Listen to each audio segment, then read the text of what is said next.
Bom dia, quase boa tarde a todos e a todas. Vamos iniciar.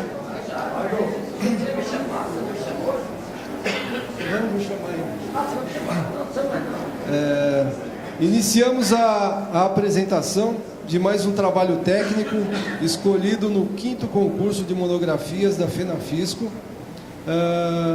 Para secretariar os trabalhos, convidamos o senhor José Roberto Ferreira de Souza, diretor suplente da FENAFISCO. Convidamos também para compor a mesa o senhor Rudimar Braz Melo, membro do Conselho Fiscal da FENAFISCO. E convidamos para compor a mesa o senhor Fernandes dos Santos, presidente da FENAFISCO e diretor do Sindafep Paraná.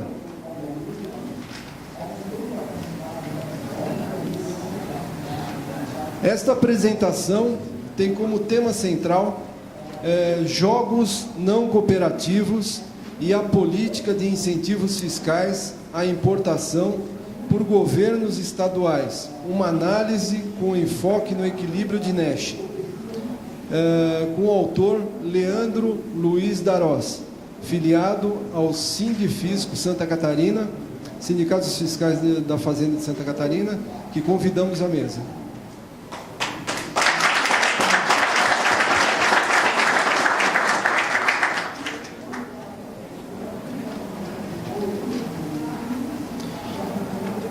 Vamos ler rapidamente o currículo do Leandro.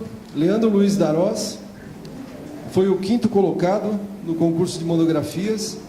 É mestre em contabilidade pela Universidade Federal de Santa Catarina, graduado em ciências contábeis e administração, ambos pela Universidade Federal de Santa Catarina.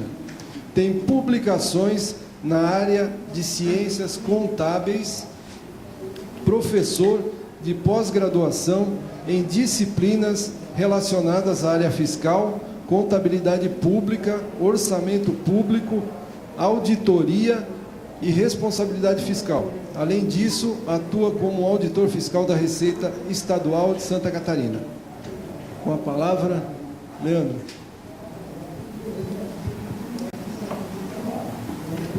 Obrigado, saúdo os membros da mesa, aos colegas que têm interesse no tema e vieram aqui para prestigiar, apesar do atraso aqui na apresentação. Como o Eduardo falou, meu nome é Leandro, trabalho na Secretaria da Fazenda de Santa Catarina e desenvolvi esse estudo aqui que trata basicamente sobre a guerra fiscal. E aí ele faz uma relação com a teoria dos jogos. Então o título aqui do trabalho: Jogos não cooperativos e a guerra fiscal entre os estados pelo ICMS da importação. Uma análise com enfoque no equilíbrio de Nash. Ao longo do trabalho aqui eu vou detalhar o que é esse equilíbrio e quem que era o Nash, né? Quem é o Nash? Quem era, que faleceu aí alguns anos atrás. Bom, o tema ele vai falar sobre benefícios fiscais. Quando a gente fala de benefício fiscal, e nós fiscais não gostamos muito dessa palavra, porque ele trata ou dá algum tipo de incentivo para as empresas. Tá?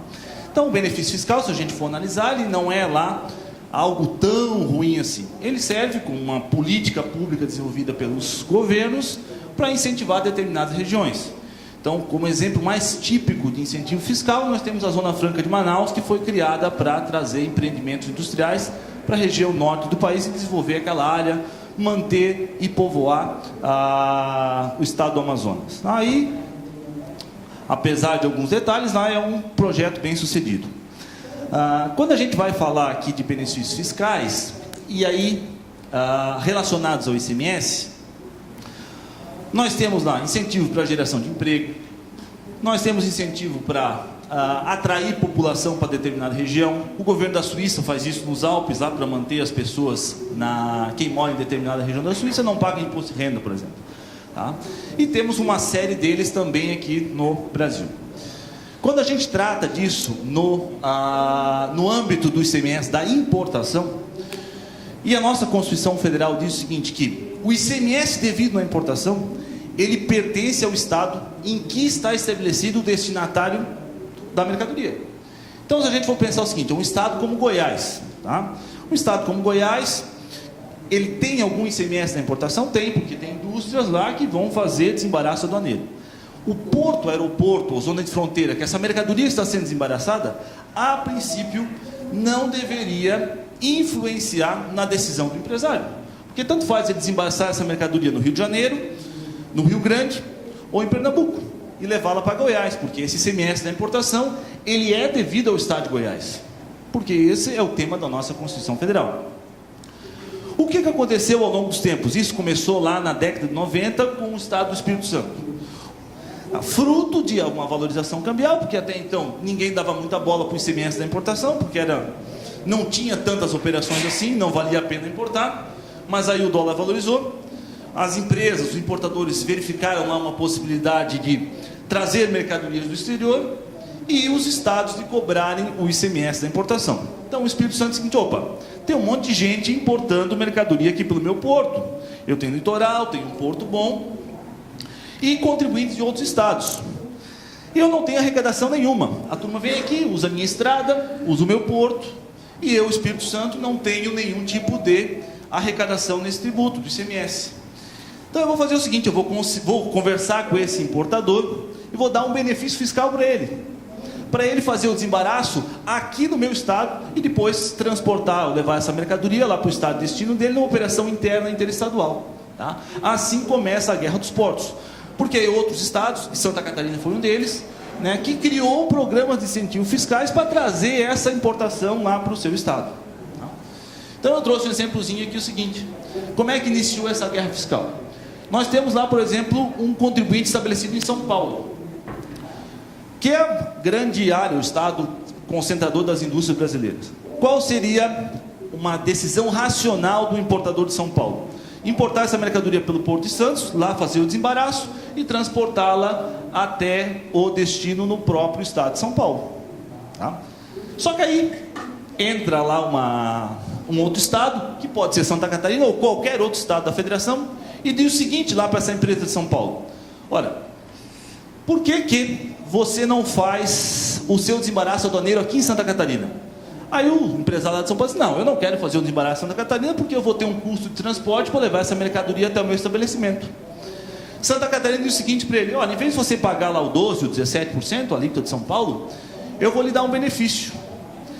Você vai pagar 3, 5, 7, ou seja, uma alíquota menor do que ele pagaria lá no estado de origem dele, ou onde fosse logisticamente mais importante para ele fazer esse embaraço. Então Santa Catarina concede lá uma inscrição estadual para esse cidadão, para ele internalizar a mercadoria a partir daquele porto, e depois transferir essa mercadoria lá para o estado de destino dele. Tá? Então é isso que começou lá a guerra fiscal. Então Santa Catarina concede lá o benefício para ele. A princípio Santa Catarina não recebia nada da importação, porque a mercadoria seria importada por outro porto, ou no próprio porto seria transferida para o estado de destino. Então ela recebe alguma coisa, nem que seja uma alíquota de 1, 2, 3 ou 5%. São Paulo, ao contrário, que é o grande prejudicado nessa história, que poderia ser qualquer outro estado também, tem que aceitar um crédito de Santa Catarina, fruto do benefício fiscal. Tá? Então São Paulo, que é o estado de destino lá, acaba sendo prejudicado. O que aconteceu com o estado de São Paulo, ou com o estado prejudicado? Né? O estado de São Paulo vai lá e cria também um benefício fiscal, tá? Incentivando lá o cidadão lá a importar para o porto dele. E outro estado faz a mesma coisa. E aí nós temos a origem da guerra fiscal. E onde é que entra a teoria dos jogos, isso aqui? Bom, falar um pouquinho da teoria dos jogos, quem assistiu o filme lá, Um Momento Brilhante, vai lembrar do John Nash. Tá? John Nash era um matemático americano, que tinha lá as suas loucuras, até por ser matemático, né? E ele aperfeiçoou a teoria dos jogos. Porque até então, a teoria dos jogos é o seguinte: olha, toda vez que nós estamos jogando, sempre haverá um ganhador e um perdedor. Esses são os jogos de soma zero. Então, quando nós estamos jogando pôquer, ou jogando uma partida de canastra, que nós colocamos dinheiro lá, um ganha e o outro perde. Só que Nash diz o seguinte: não é bem assim. Os jogos não são sempre de soma zero. Há jogos cooperativos, em que os jogadores se ajudam e ambos ganham mutuamente, e há jogos não cooperativos, onde os jogadores perdem muito mais quando estão em conflito entre si. Tá? Então, quem vai ver o filme, quem já assistiu, lembra lá da passagem que Nash está lá num bar, onde estão as moças lá e tal, e ele e os juntos amigos querem conquistar as moças que estão lá no bar. Tá? E eles perceberam que se eles cooperassem, eles teriam sucesso. Se eles entrassem em conflito ou em rivalidade pelas moças, os dois estariam perdendo.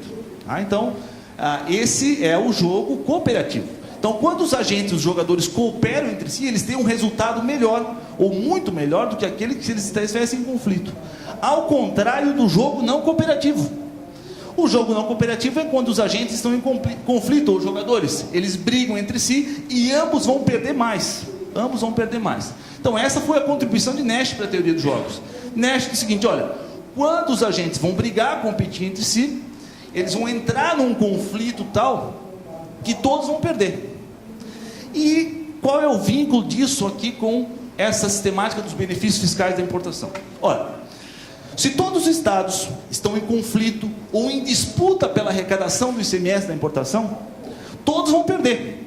Por quê? Santa Catarina deu benefício, o Espírito Santo deu, Tocantins deu. Então eles vão numa sistemática de conflito, tá? E até de canibalismo, até chegar lá no momento que todos os estados vão perder. E qual seria a alíquota ou o ponto de equilíbrio para isso? Quando é que os estados vão parar de dar benefícios? Aí vem uma situação que vai converger para o equilíbrio de Nash. Então Nash diz o seguinte, olha, vai chegar o momento desse jogo não cooperativo, dessa briga entre jogadores, que não vai ser vantagem para nenhum outro jogador alterar sua estratégia em função das estratégias dos demais jogadores. Então chegou um ponto de dizer assim, olha, o Espírito Santo disse, olha, eu não quero mais dar benefício, porque não me interessa mais, eu vou sair perdendo. Porque talvez o movimento de caminhões de transporte interestadual aqui é tamanho que não vale a pena manter essa alíquota de imposto nesse patamar. Tá? Então é isso basicamente trata o trabalho, ou seja, de verificar qual seria esse ponto de equilíbrio. Então qual é o objetivo? Analisar o comportamento dos estados na concessão de benefícios do ICMS da importação, usando os pressupostos da teoria da escolha racional, que é a teoria dos jogos. Tá? Segundo objetivo, determinar esse equilíbrio de Nash, ou seja, quando que vai ser, em qual ponto haverá equilíbrio, em um jogo não cooperativo e repetido. Por que repetido? Porque os agentes vão dando lances, os jogadores vão dando lances. Um estado dá um benefício, o outro aumenta o benefício. Entre os estados da federação, na disputa por ICMS da importação, diante de uma situação de guerra fiscal.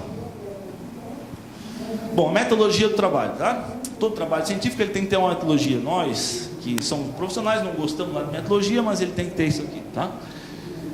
Então, para fazer essa simulação, nós temos que ter alguns pressupostos. Primeiro, os agentes são autointeressados. Nós temos que supor lá que todos os estados eles estão interessados em arrecadar o ICMS da importação. O segundo, os agentes ou jogadores são capazes de ordenar suas preferências. Então o estado diz o seguinte, olha, para mim é preferível baixar a alíquota e ter alguma arrecadação. Ou para mim não, eu não quero entrar nessa guerra, eu fico com a minha alíquota, importa por aqui, ou faz o despacho aduaneiro aqui, quem quer. E terceiro, que talvez o mais importante dela, é que os agentes são racionais. Ou seja, os estados escolhem as alternativas querendo maximizar a sua utilidade, ou seja, eles querem de qualquer forma aumentar a arrecadação, não importando nessa decisão que haja perda para outros estados, vai haver.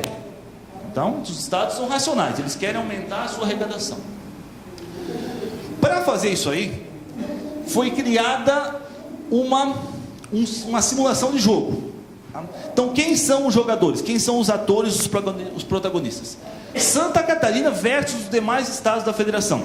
Aí vocês vão perguntar assim, por que Santa Catarina? Não poderia ser Paraná, já que o CONAFIS está sendo feito aqui, né? Poderia ser o Tocantins, poderia ser o estado do Maranhão, poderia ser qualquer outro estado, tá? Versus os demais estados. Ou seja, por que Santa Catarina ou um estado versus os demais estados? Porque quando um estado ele concede o benefício e consequentemente ele retira a arrecadação dos demais estados, então todos os demais estados saem prejudicados. Nós poderíamos colocar aqui no jogo uma simulação com todas as unidades da federação, sim, mas o resultado seria o mesmo.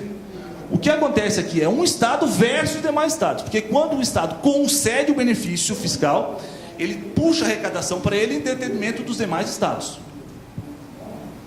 A matriz de recompensas, os payoffs, né, é o incremento no ICMS na importação. Então, o que o Estado busca na concessão do incentivo é aumentar a sua arrecadação, mesmo que ele retire a arrecadação de outro Estado. A análise dos dados. Matriz de tomada de decisão de forma estendida, eu vou mostrar depois, de um jogo sequencial com combinação de resultados e escolha individual de jogadores. Cada Estado toma a sua decisão. Aí vocês vão dizer o seguinte: professor, ou palestrante, né? Poderia ou deveria o CONFAS regulamentar isso? Porque a nossa lei complementar 24 diz o seguinte, que para concessão de incentivo fiscal eu tenho que ter a aprovação dos demais estados da federação. Só que nós sabemos que na prática isso não acontece, porque os benefícios fiscais eles estão disfarçados lá no meio, né? Então eles estão bem redigidos e o CONFAS não tem sido eficaz na regulamentação e não tem se empenhado lá de modo a evitar que os estados concedam esses benefícios fiscais. O nosso judiciário, no Supremo Tribunal Federal, está receoso em julgar as questões de benefícios fiscais, porque ele sabe que ele vai alterar toda uma estrutura pré-estabelecida e de arrecadação dos estados. Então o STF e o CONFAS estão lá pisando em ovos, né, receosos em entrar nessa celeuma da guerra fiscal. Então o CONFAS ele não é efetivo para evitar que ocorra essa sistemática de guerra entre os jogadores. Bom, a estratégia de competição do jogador 1, Estado de Santa Catarina, versus os demais estados. Então os jogadores eles têm duas decisões. Ou eles concedem o benefício ou não concedem o benefício. Quando o Estado ele toma uma decisão de entrar na guerra fiscal, participar dela, ele vai dizer assim, concedo ou não concedo. E aqui nós vamos lembrar daquela pressuposto inicial lá, o ato de concessão, ele tem que ser melhor que aquele que já existe. Porque não adianta lá um Estado conceder um benefício fiscal, se ele não é melhor de um existente. Ou seja, a decisão de concessão desse benefício não vai servir para nada, porque o importador, o empresário, ele não vai, né, se interessar por aquele benefício. Então as decisões de jogadores é, concede ou não concede. Entro, participo da guerra ou não. Tá? Essas são as decisões de jogadores. Eu não estou entrando no mérito aqui dizendo o seguinte, olha, o benefício dele é melhor ou pior. Quem vai avaliar isso é o destinatário lá, o contribuinte. Aqui a questão é, se o Estado concede ou não, e a concessão dele tem que ser melhor que o do outro Estado, para ele participar do jogo. Aí nós vamos ter o seguinte, ó, essa aqui seria a matriz, tá? Então nós vamos ter os jogadores, Santa Catarina e demais estados. Então Santa Catarina tem, que são os dois jogadores, a primeira decisão. Tá? Ele concede o benefício, na bolinha de cima lá, quando ele concede o benefício. Quando ele concede o benefício, e os demais estados não concedem o benefício, então ele concede e os demais estados não concedem. Santa Catarina vai ter um incremento de arrecadação de 3, em detrimento dos demais estados que vão perder arrecadação, vão arrecadar só 1.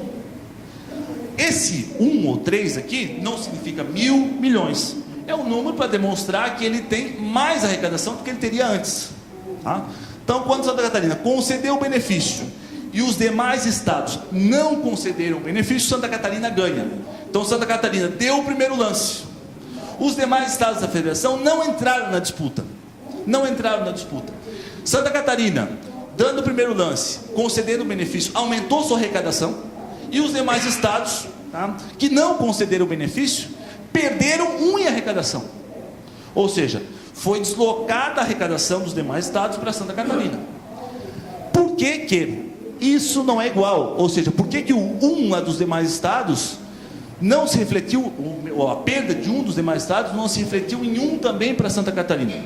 Porque com uma alíquota menor de importação, eu incentivo mais importação. Mais importação. Quanto menos tributação, eu tenho mais comércio internacional.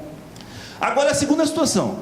Santa Catarina dá o primeiro lance, ela concede o benefício, e os demais estados, qualquer outro estado da federação, entra na disputa e concede também o benefício. Lá em cima, primeiro lá. O que acontece? Santa Catarina arrecada 1, porque ela concedeu o benefício, e os demais estados também arrecadam 1. Tá? Ou seja, aumentou, né, a arrecadação de todos. Por quê? Por que aumentou a arrecadação de todos? Porque com menos tributação, menos ICMS na importação, eu incentivo as trocas internacionais. O produto fica mais barato no mercado interno e é mais barato trazer de fora do que produzir aqui. Então aumenta a importação. Quando Santa Catarina e qualquer outro estado da federação concede um incentivo, ambos ganham 1, ou seja, incrementam a sua arrecadação. Agora aqui, ó, Santa Catarina não concede o benefício. Ela não concedeu o benefício, tá? E os demais estados, qualquer outro estado, ele concede o benefício. O que acontece? Santa Catarina perde arrecadação e os demais estados ganham arrecadação em 3. Qualquer outro jogador, qualquer outro estado concedeu o benefício, na outra situação, ele vai ter um aumento da sua arrecadação. E Santa Catarina, em detrimento, perde. Tá? E a outra situação agora, que seria uma situação ótima. Ninguém concede incentivo, não existe guerra fiscal. Se não existe guerra fiscal, Santa Catarina não concede incentivo e os demais estados também não concedem incentivo fiscal na importação. Santa Catarina ganha 2 e os demais estados ganham 2. Ou seja, todos ganham. Tá? O que nós vamos ter aqui? Em qual momento dessa situação, ou em qual momento dessa disputa, dessa guerra fiscal, ocorre o equilíbrio Nash? Nash diz o seguinte, que um jogo não cooperativo, como esse caso, porque os agentes estão em conflito, disputando, o equilíbrio Nash vai ocorrer no momento em que nenhum estado vai mudar a sua proposta, vai mudar a sua estratégia. Então o equilíbrio Nash vai ocorrer naquele momento lá. Ó. Santa Catarina concedeu um incentivo, o outro estado também concede um incentivo, e outro estado concede um incentivo, ou seja, eu vou ter um jogo lá com infinitas rodadas, em que todos os estados vão arrecadar 1. Aí você, bom, mas 1 é melhor que nada. Eu incrementei a minha arrecadação. Com a guerra fiscal. Correto. Mas se não houvesse incentivos fiscais, todos os estados arrecadariam 2. Então essa aqui seria a situação ótima, que ela não ocorre. Ela não ocorre justamente porque o jogo é não cooperativo. Ou seja, os estados estão em conflito. Se eles estão em conflito, né, todos acabam perdendo. É a velha situação, todos morrem abraçados, todos arrecadam menos. Todos arrecadam menos. Então o equilíbrio Nash vai ocorrer nessa situação, quando os 2 jogadores concedem o incentivo fiscal. Só que esse jogo ele traz externalidades. A primeira dela, negativas. Diminuição da arrecadação para todos os jogadores. Todos perdem. Porque antes os estados arrecadariam 2. Com a guerra fiscal eles arrecadam só 1. Tá?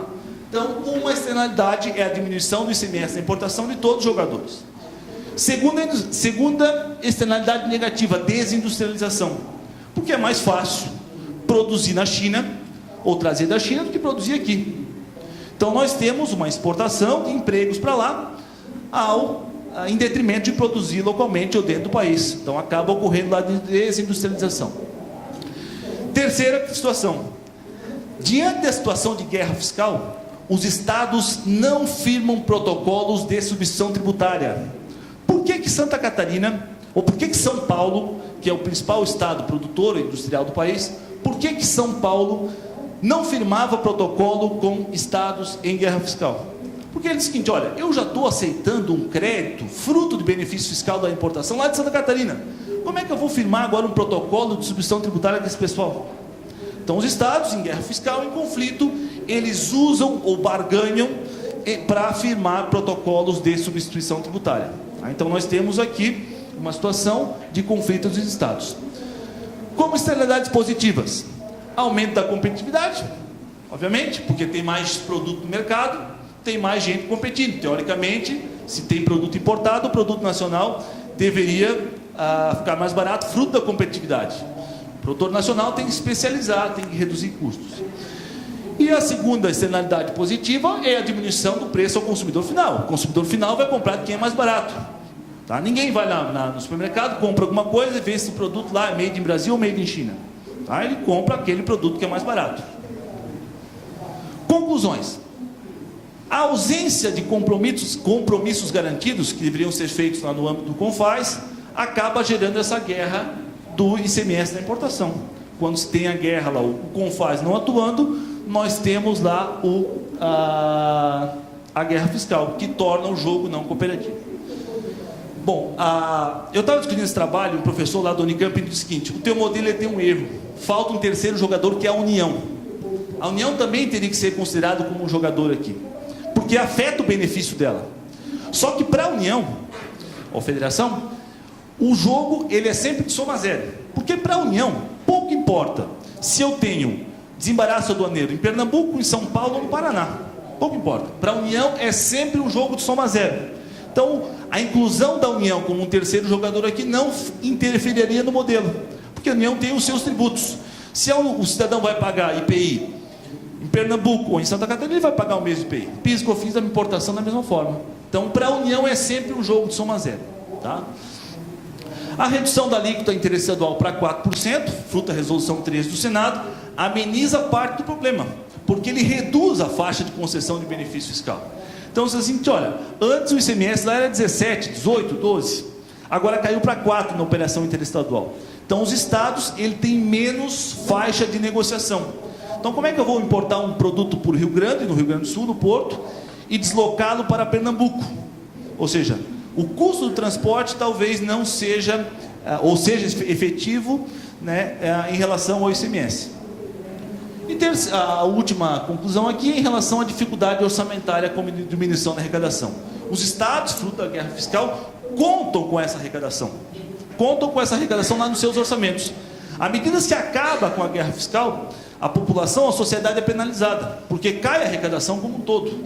Tá? Cai a arrecadação como um todo, né? E os estados acabam tendo lá as suas necessidades coletivas lá, talvez influenciadas pela perda de arrecadação. É isso. Obrigado aí, espero ter gostado.